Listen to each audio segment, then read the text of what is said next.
In a time of rising unrest, when borders dominate headlines and immigration policy shapes the future of our nation, the truth matters. From the front lines of law enforcement, national security, and public policy, this is Frontline Facts, where rhetoric is stripped away, where politics takes a back seat, and where facts, hard, documented facts, lead the conversation. As instability grows beyond our southern border, as communities feel the impact at home, we bring you informed voices. Attorneys, senior law enforcement leaders, policy experts, and professionals who understand the law, the protocols, and the consequences. This isn't opinion. This isn't spin. This is clarity in a time of confusion. This is Frontline Facts, and the conversation starts now. Well, greetings, everybody. We're here. Louisa Deason is your host for Frontline Facts, correcting the rhetoric. We do a lot of immigration stories, but we also love interviewing candidates that are running for congressional offices that have conservative values, that want to place God back into schools and are adamant about protecting the Texas citizen and taxpayer. And of course, we couldn't have a better candidate today than Paul Bondar. And he is running for Congress. He is running for CD 32. So without any further ado, let me introduce him to you, and I'll have him please share with us a little bit about your background, where you're from, where you were born, how you were raised, things of that nature, so that our audience can kind of get acclimated with who you are. Oh, thank you so much for that introduction. I wasn't lucky enough to be born in Texas like some folks.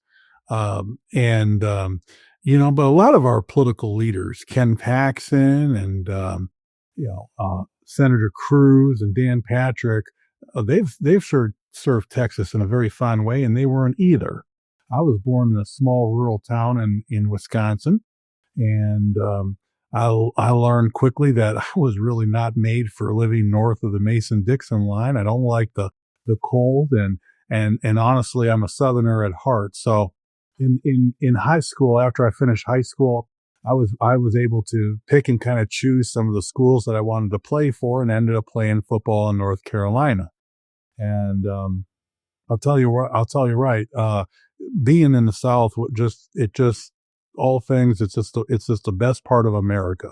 And I was fortunate enough to be able to get myself a football scholarship. Had a couple of knee surgeries that I had to overcome. For some people, that would have ended their career. For me, it made me work even harder to overcome those obstacles. And each one I was able to come back from and play and continue on and play football past college for 3 years and play into my early 20s. At that point, I got into business. I had the opportunity really to provide insurance for municipalities, which is, I'm sure, about as exciting as watching paint dry for a lot of your listeners. But they asked me in the interview, they said, "What do you know about insurance?" I said, "Well," and by the way, they were interviewing like 80 people, and this was a very sought after position, and I was about 22 years old at the time. And I was a little bit intimidated, but I said, in order to have it all, you got to let it loose. I said, I don't know anything about insurance other than I can spell the word insurance, but here's what I do know. I got a master's in political, in public administration, a degree in political science, and I understand municipalities. And from what I understand, you want me to sell insurance to municipalities. It might be good for you to have a guy that understands that.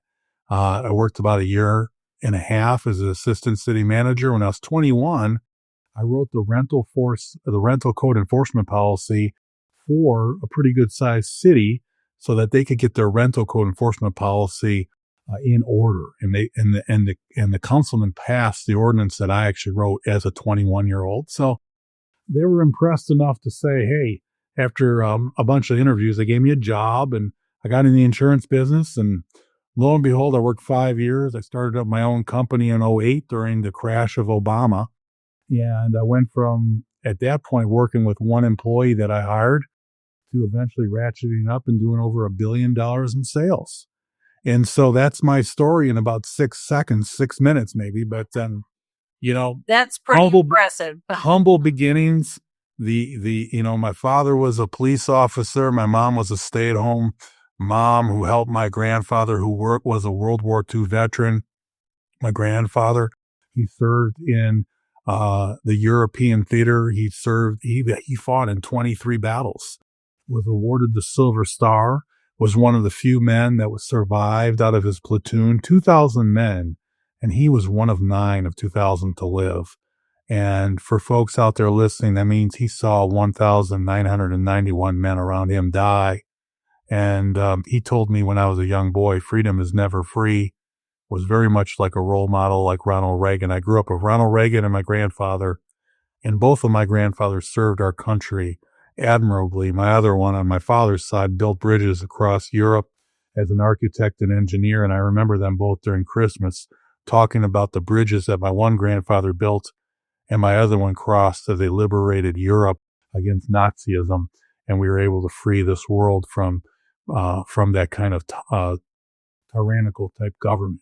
And that left a big impact in my life. My father was a law officer that served for over 25 years, in addition to a local constable. And after, success in business, I said to my wife, the first half of my life I live for me. The second half I'm going to live for others. I want to make a name that my kids can be proud of. And I want to do things that are non-materialistically based, because I've learned that having the next additional car or the next biggest boat is really just something that's going to consume the time in our lives, and time is the most valuable commodity that we all have. It's the most valuable currency that we trade. And so my value proposition in life, after I went from a very modest beginning where kids used to mock me because I had Kmart clothes and shoes that weren't as nice as theirs, I was able to have some of the nicest things that money could buy through hard work. And I pivoted and said, at some point, it isn't about any of that. It's about something that money can't buy. And that's why I'm running for political office, because we can do things that are beyond just purchases of physical assets and creature comforts. Absolutely. Well, you come from strong lineage, obviously leadership material, and commendable that you started your own agency at the age of 21 or 22. That's very commendable. I want to dive right into some of the hot topics. I know that you're on the campaign trail, and I know that a lot of things that are affecting Texans today, especially taxpayers, is I want to know about national security. The rhetoric today and the media that is not necessarily being very truthful with everyone is the reason why we started this podcast. But it's important to understand, what are your views on national security? I could tell you based on my experiences, I think, you have to have national security. There isn't a country without borders or without immigration laws. Where is your stance on your campaign with all that? Well, I think there's a multitude of different layers or aspects of how one would define national security. National security from whom, right? First of all, a country without borders cannot be a country. And the Democrats who have stonewalled, no pun intended, building up a wall in the Mexico border, have made themselves look like fools. There was a wall when I was a young boy in a place called Germany, and that wall stood between East Berlin and West Berlin, and that wall worked very well because as a young boy, I knew nobody got across that wall unless it was an act of God or a miracle. Made a lot of movies about that, and I'm sure some of your listeners are familiar with what I'm speaking of. Well, it's perplexing to me that the United States of America, which we still proclaim ourselves to be the most strongest and best country in the world, why we're yet unable, when we send $300 billion to Ukraine and inject gobs of money into our society with PPP loans during COVID, why we are unable to be able to fix the existential border crisis. Up until recently, we've been able to get our hands around it. And my belief is that really government is not about solving problems. Government actually is about creating problems, perpetuating problems. And as I said to one audience once, not that long ago, our government is a lot like a show called Green Acres. And there's a man on Green Acres named Mr. Haney. And you may remember Mr. Haney used to sell a Mr. Douglas all kinds of things. And he'd give them the best deal in the world on what it would be. Maybe it'd be a tractor. That tractor might be $15, $20. I mean, you couldn't turn it down. But guess what would happen? Mr. Douglas would soon realize that he didn't have a wheel or a key or some component to that tractor, which would render that tractor completely inoperable. And the cost to be able to provide that solution to fix that situation would be extraordinarily expensive. And this is a microcosm, I believe, in our government. Our government provides a false solution, but in order to really solve the problem, we have to be willing to sign over our freedoms, and we have to be willing to go into grave debt for future generations. And whether it's the border crisis or whether it's any number of different things, this is how, what, in the words of Hillary Clinton, never let a good crisis go to waste. And if you can manufacture a crisis or two from time to time, you've got really good news cycle material. And in addition, government can come to the rescue and they can say that they're doing things for the people, when in reality, they're really taking freedoms from the people. But to answer your question in more detail, because I owe you some more examples, border is an example of something that we have to get right. I'm a little bit disappointed when I look back at what Governor Abbott did on the border, because initially I got caught up in the idea of, let's bust these people over into the dark blue cities and let's let them get a taste of our own medicine. But after thinking about this, what we really did was we were a connecting flight here in Texas, and we put people further up into different cities, and now we have to spend billions of dollars to have ICE remove, and there's been more crime. Those folks should have been rounded up and turned away at the border the time that they came to the border. So we can learn from our mistakes. That was a mistake. Now we're paying for our mistakes. Now, as far as other national security issues, we have a lot of them. We have to look at the surveillance role that government has on its citizens. Don't you bet for 1 minute that if Facebook can listen to you having a conversation at the dinner table, and then shortly thereafter can propose to you things that you may want to buy based on that conversation. Yes. Don't forget for 1 minute that we are not under the surveillance of Big Brother.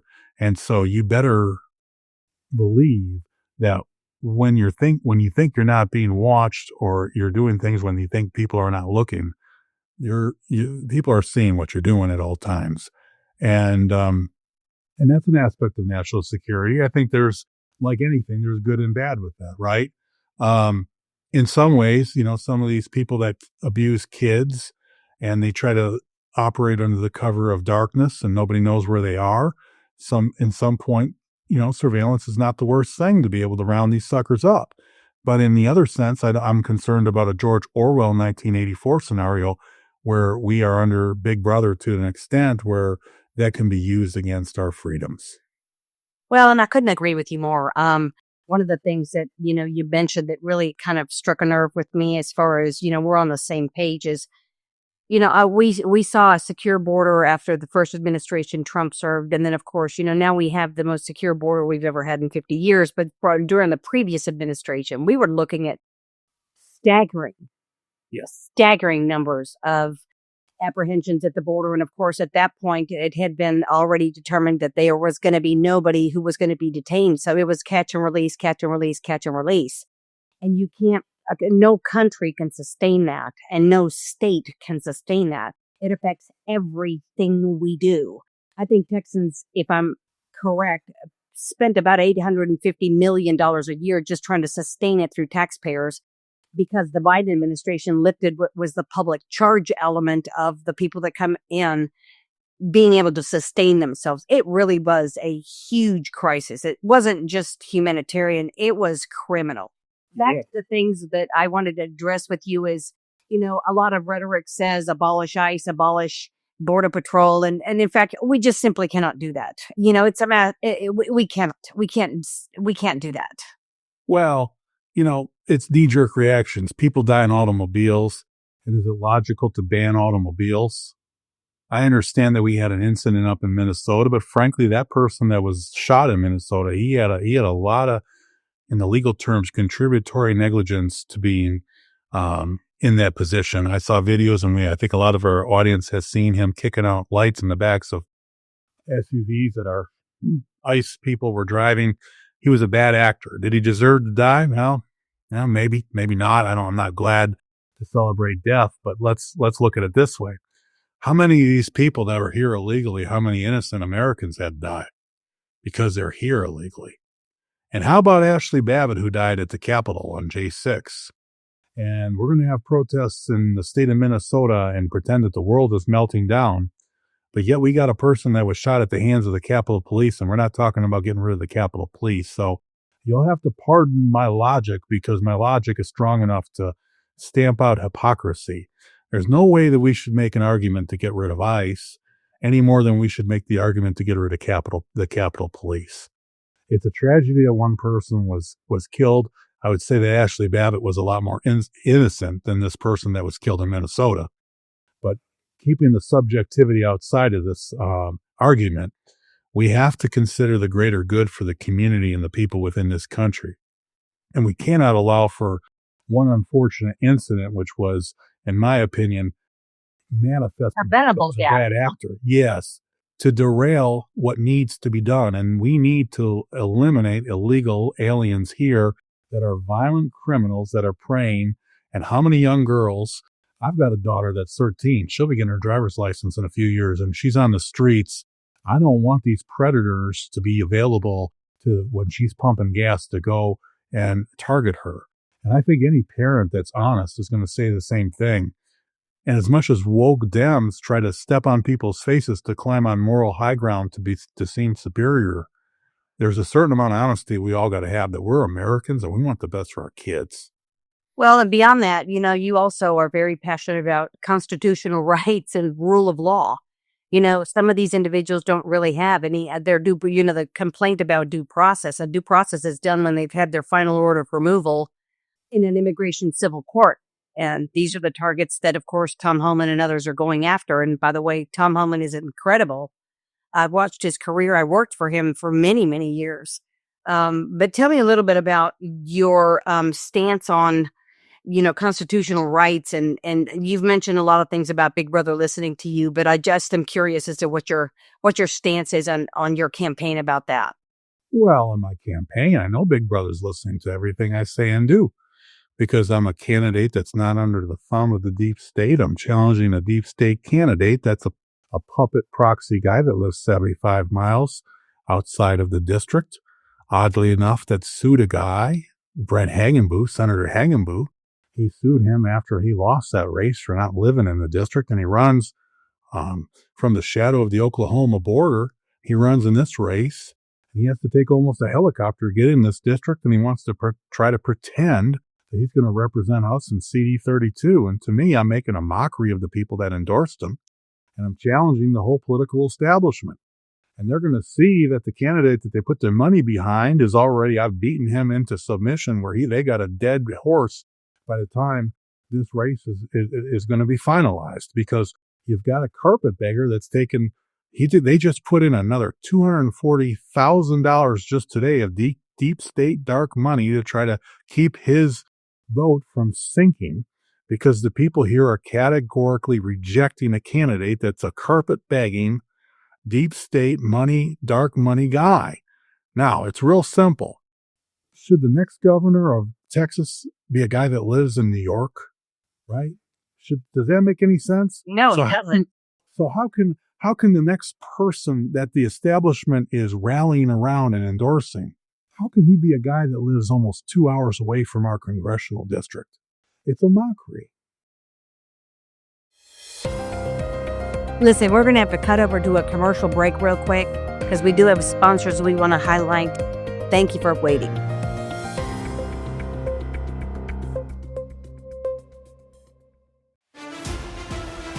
When the stakes are high, clarity matters. In today's fast-moving media environment, misinformation spreads fast, especially around immigration policy, national security, and public safety. That's where Deason Consulting Services steps in. Led by Louisa Deason, former investigative journalist, DHS and ICE subject matter expert, and certified neuro-linguistic programming practitioner, Deason Consulting equips leaders, candidates, law enforcement, and executives with clear posture, confident delivery, and fact-based messaging. From immigration policy education and media response strategy to crisis communication and executive message development, Decent Consulting helps you cut through the rhetoric and speak with authority. Whether you're preparing for a press conference, navigating a complex policy issue, or facing high-pressure media scrutiny, we prepare you to lead. Decent Consulting Services.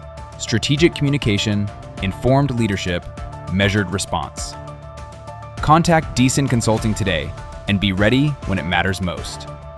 Call today 832-244-2488 or email louisa@decentconsultingservices.com.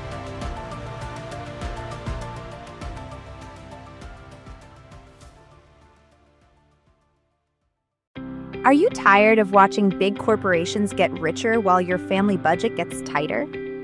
What if I told you that financial freedom does not always start with making more money? It can start with redirecting the money you are already spending. Welcome to The Shift. This movement is for families who care about faith, freedom, and where their dollars actually go. We talk about choosing USA-made, family-owned, non-toxic products that are better for your home and your health. No hype, no influencer culture, no complicated side hustles. Just real conversations about how to stop funding the giants who do not care about you and start supporting businesses that do.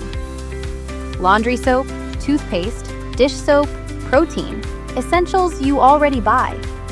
What if those purchases could strengthen American manufacturing, support real families, and even create an extra stream of income for your household? This is not about shopping harder. It is about shopping smarter. If you believe your dollar is a vote, then it is time to use it with intention. Text the word SHIFT to 601-781-8686 and learn how to turn everyday spending into something that actually builds your home, your health, and your future. Text SHIFT to 601-781-8686.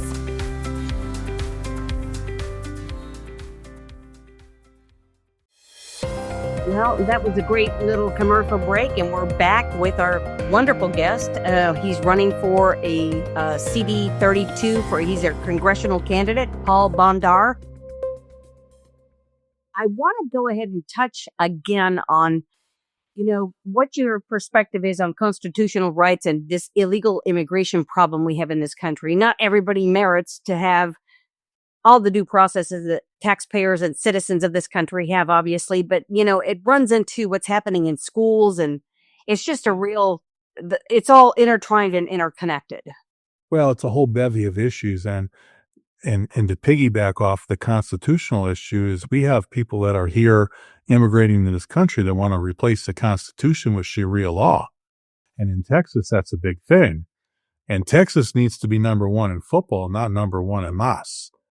Under our current administration, we are now in Texas number one in mosques, which if we lose Texas and we lose our culture here, we lose America.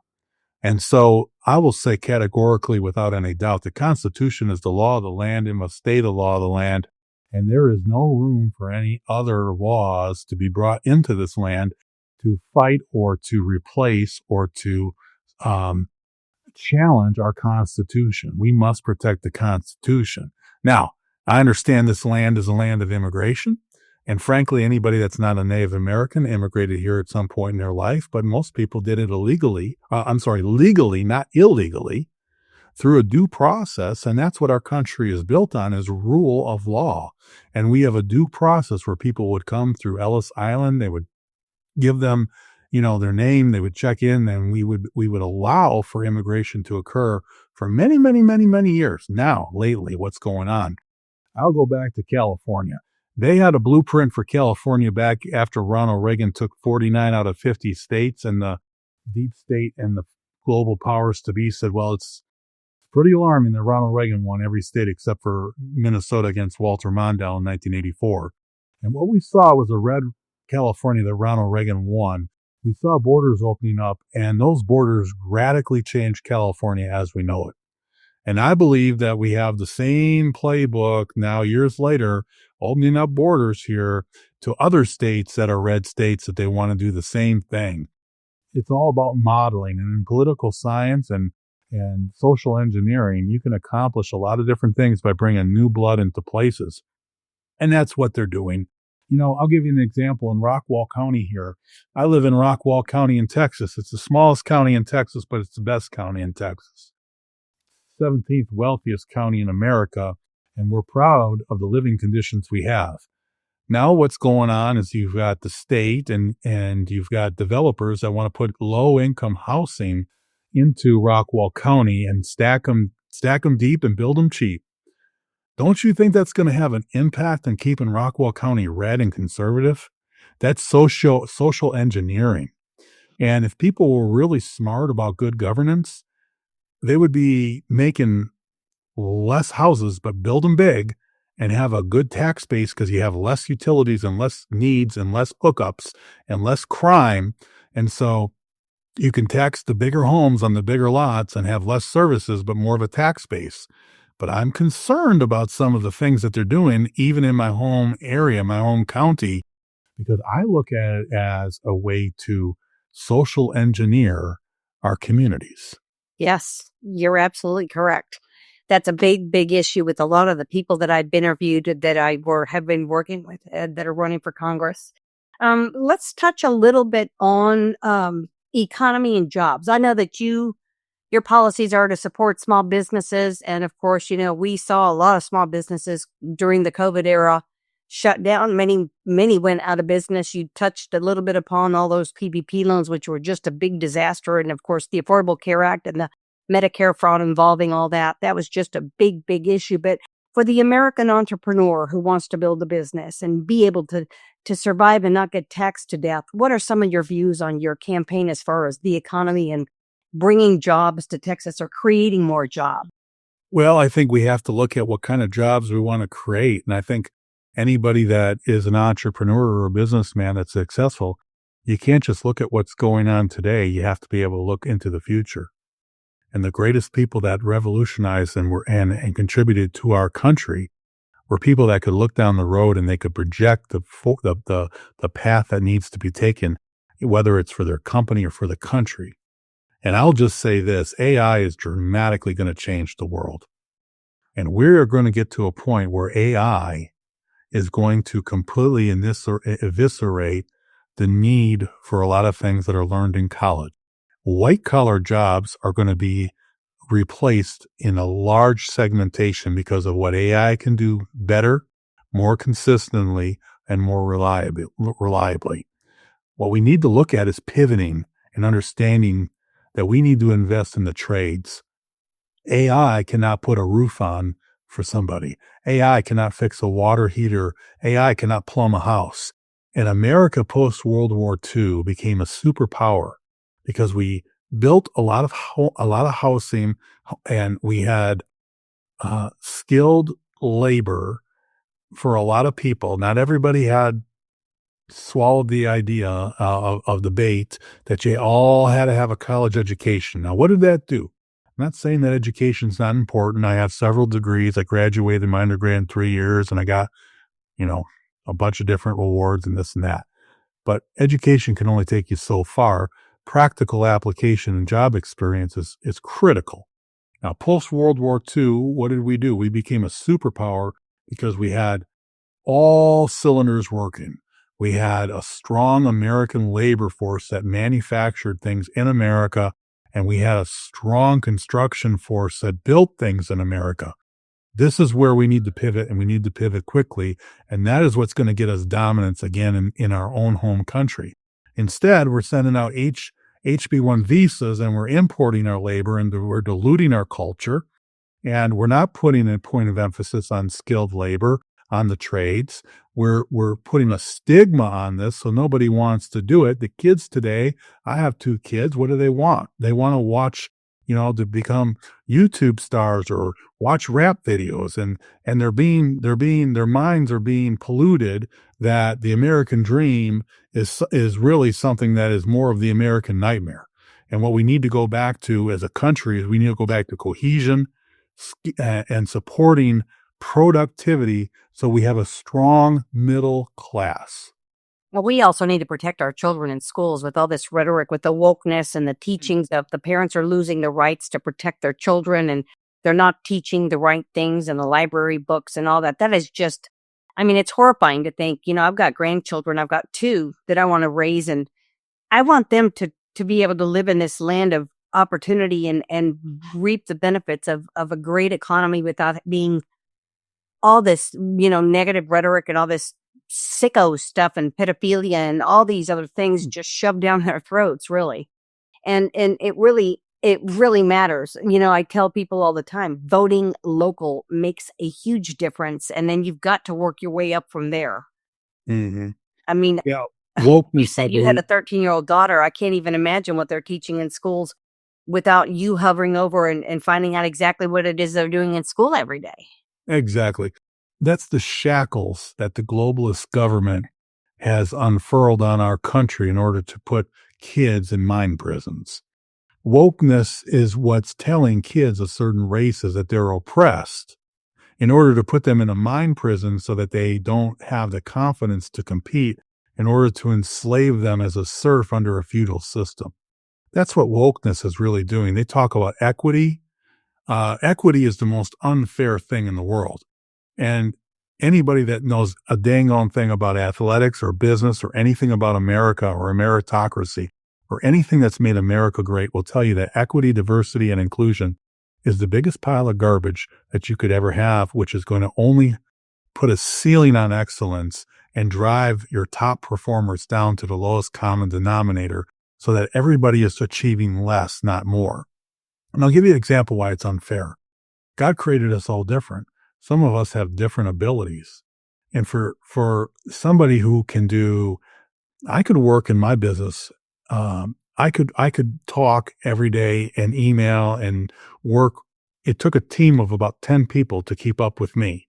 I would be always saying, okay, let's do this. Let's do that. Okay, bring this back. I'd be pushing 10 things at one time. If I just worked with one person, they couldn't keep up. I needed 10 to keep up with me. Well, that's why I made a business, and that's why I made a lot of money.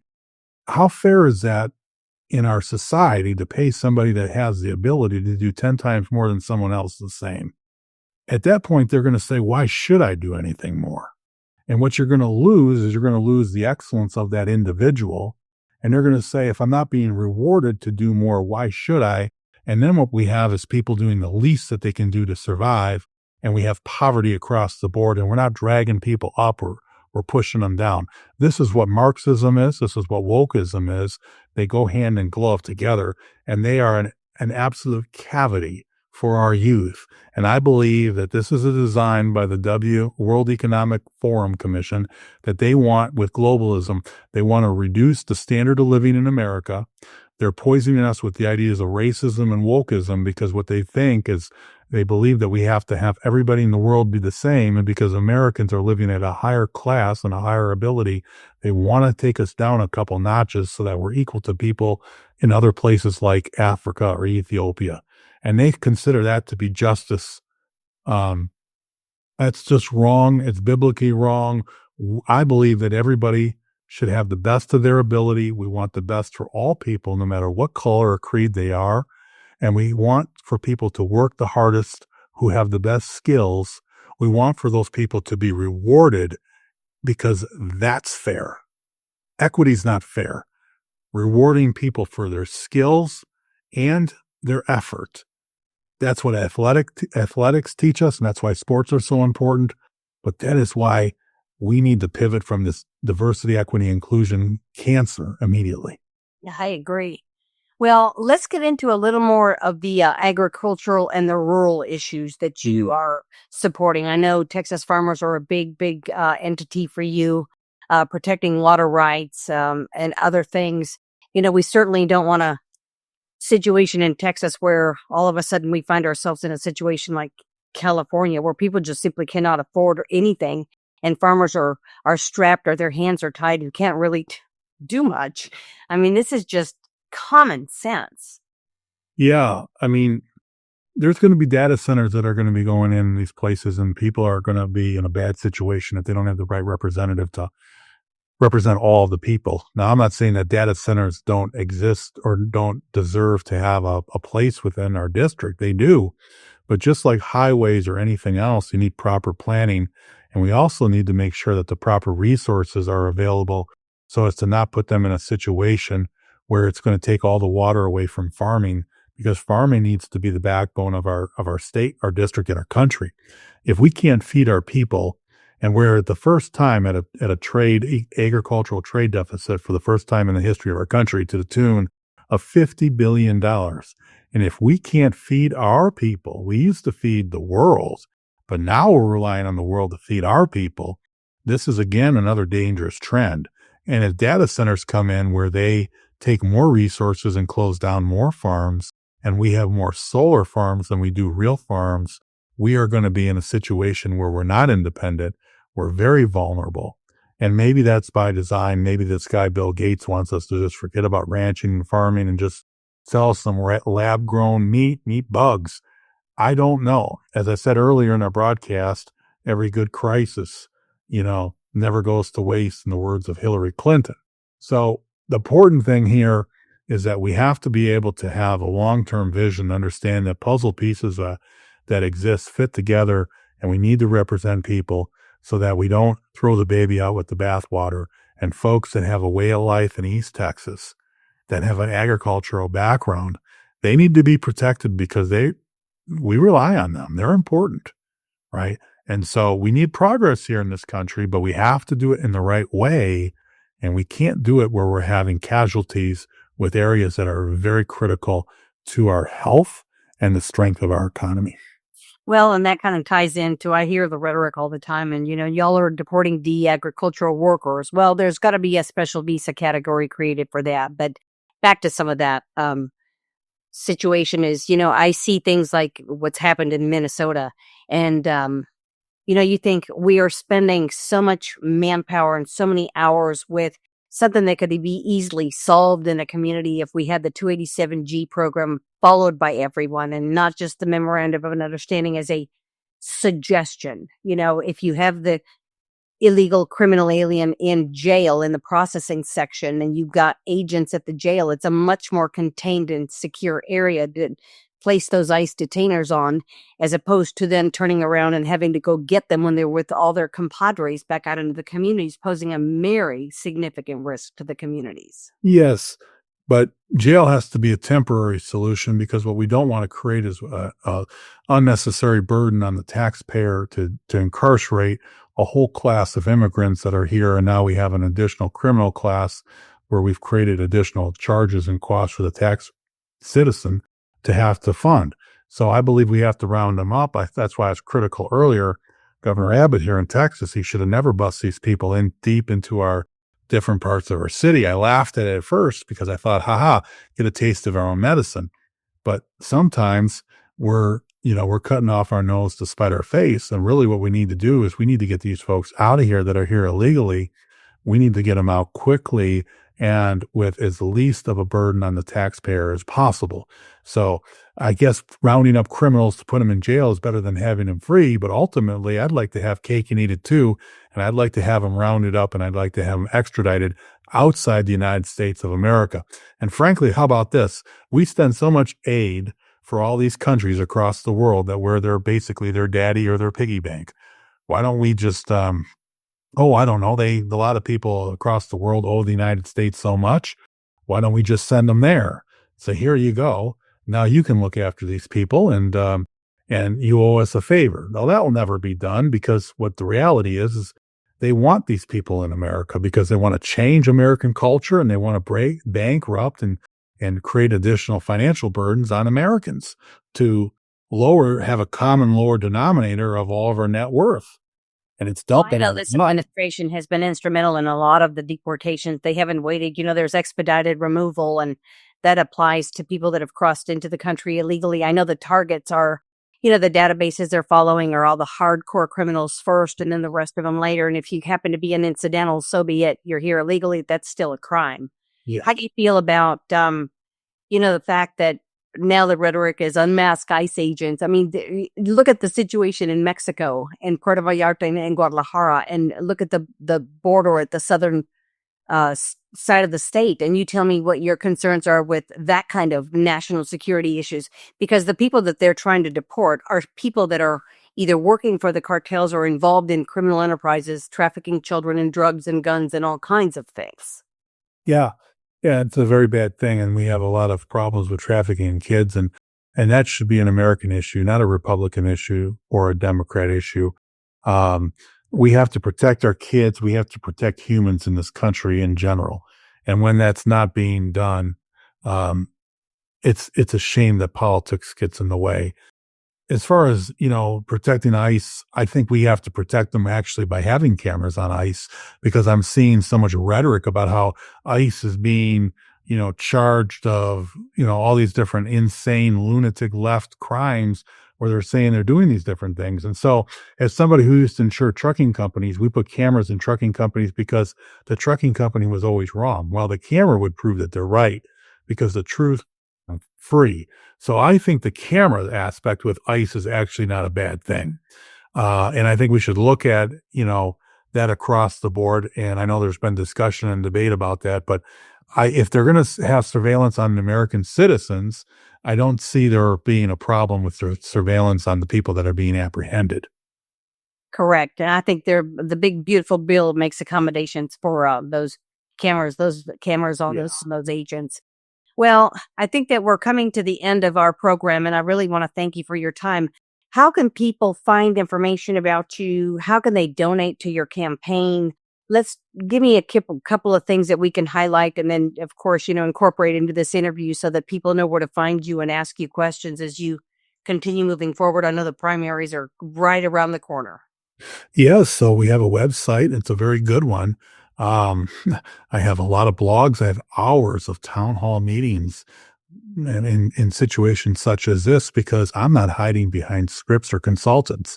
I'm answering real questions from real people, doing real interviews or real phone calls where I'm unfiltered and people can ask me questions and I'm going to give an answer. If somebody's going to elect a congressman that can't provide answers during the campaign time, what kind of a person are you sending up to talk on your behalf at Capitol Hill? You're really not. So we have a website that you can go to at electbondar.com. That's elect, and that's BONDAR.com. And that will show you a lot of blogs, pictures, town halls that people can listen to. It's jam-packed with content and policy. And I'd like for people to take a look at that. I'd also be very appreciative of any kind of grassroots type endorsements, whether it's $10 or $1,000, whatever somebody might like to give. That will help us continue with our campaign. We are up against deep state dark money, and by that I mean it's $1.3 million, almost $4 million now of money that nobody knows who's behind it. Shell Corps in Delaware, Shell Corps in Arlington, Virginia, that are buying ads on behalf of a candidate that I am actually beating right now. But I don't want to take it for granted, because we still have to finish this thing strong. So any donations would be great. I have social media as well. You can look for me at Paul Bondar on Facebook or Elect Bondar on Facebook. And again, I'm very free and candid on my social media, and I'll respond back to as many people as I can, because that's what good representation really is. Any last thoughts for your audience? Well, I really would tell people, when you're voting in this election, whether it's mine or any others, you really need to be cognizant that sometimes people put pretty wrappers on things, but underneath those wrappers, it's not what it's advertised. And politics is really the business of it. They call it Hollywood for ugly people. That's what politics is. Hollywood for ugly people. So a candidate can be marketed as the greatest, most conservative candidate in the world. But really what tells the story is the finances behind the candidate. And if somebody is being provided a lot of dark money, PAC money, and those types of things, I just want you to remember my dog when you go to vote. When people come to my house and they feed my dog over and over again, the same people, pretty soon that dog will listen to those people more than it will listen to me. Because whoever feeds a dog or a politician is going to be the one that the dog or politician is going to run to. And when you vote this year And when you vote in a couple days here, March 3rd in Texas in CD 32, don't vote for the dog that's going to run to the person that feeds him. Vote for the dog that's going to protect you and guard your house. And that's the decision you have to make. And I'm Paul Bondar. I'd be most appreciative to have your vote because I live in this district in my house and I want to protect yours too. Thank you very, very much. This comes to our conclusion of Frontline Facts. I want to thank you again. Good luck on your campaign, and we'll hope to see you back on the show again. Oh, thank you so much, Lisa. I appreciate you. You're welcome. Bye-bye. Bye-bye.